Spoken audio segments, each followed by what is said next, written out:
chama bila chochote, that you are one of them. You are not.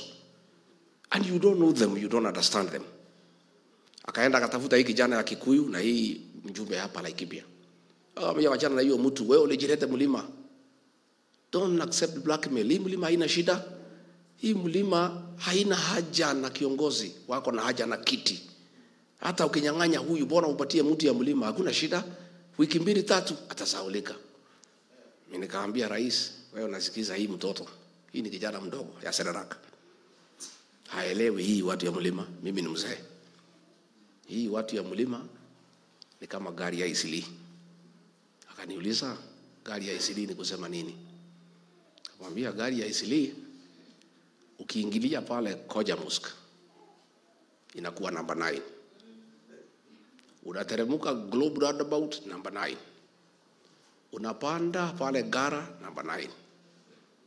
Unateremka ukifika Pangani namba 9. Unaenda mpaka mlango kubwa namba 9. Unaingia St. Teresa's namba 9. Ukifika pale garage ya zamani ya City Bus, gari ni ile ile, driver ni yule yule, makanga ni yule yule.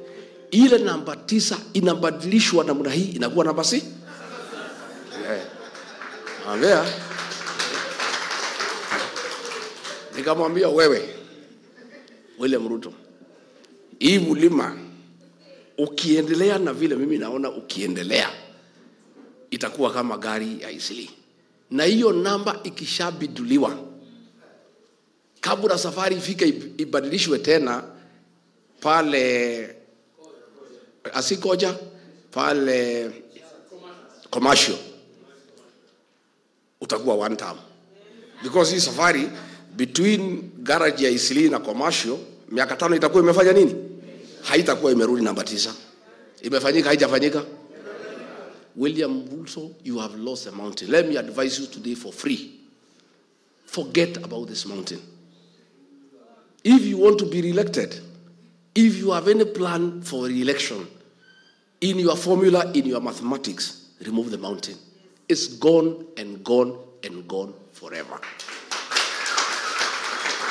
Mimi usinilaumu because I was a good advisor.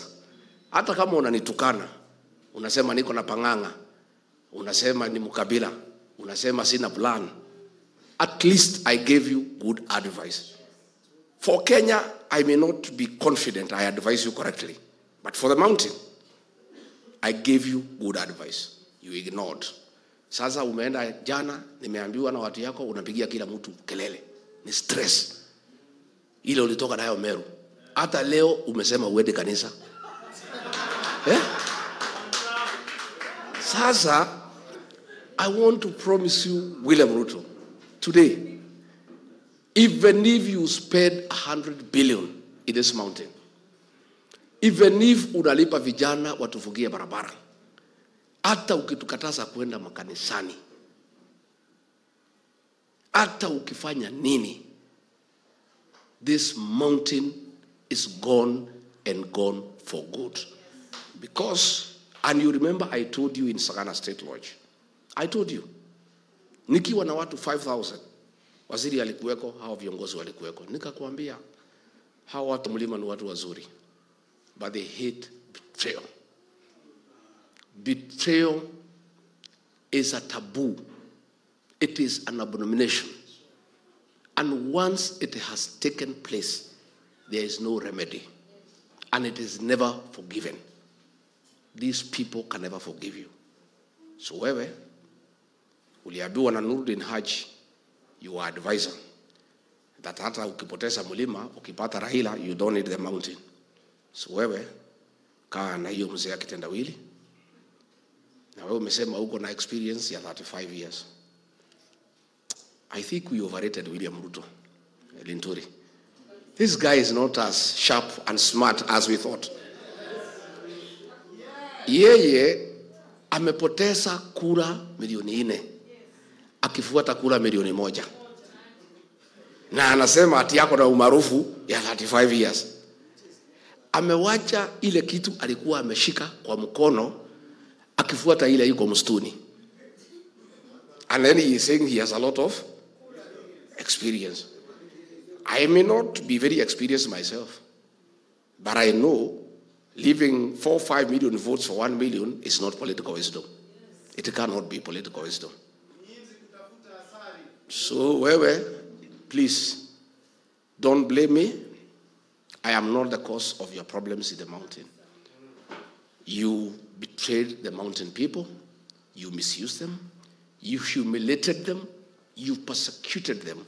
And you continue annoying them more by abusing them and calling them tribalists and misusing their leaders. Juzi tumesema ukija pale kwa maziwa usidanganye watu. Sasa wewe umerevuka, umetafuta mama naitwa Muthoni.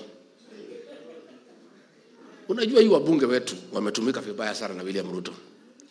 Ameita Muthoni, amemwambia wewe ambia hii wa Meru ya kwamba animal feeds nimepunguza bei, nimeteremsha.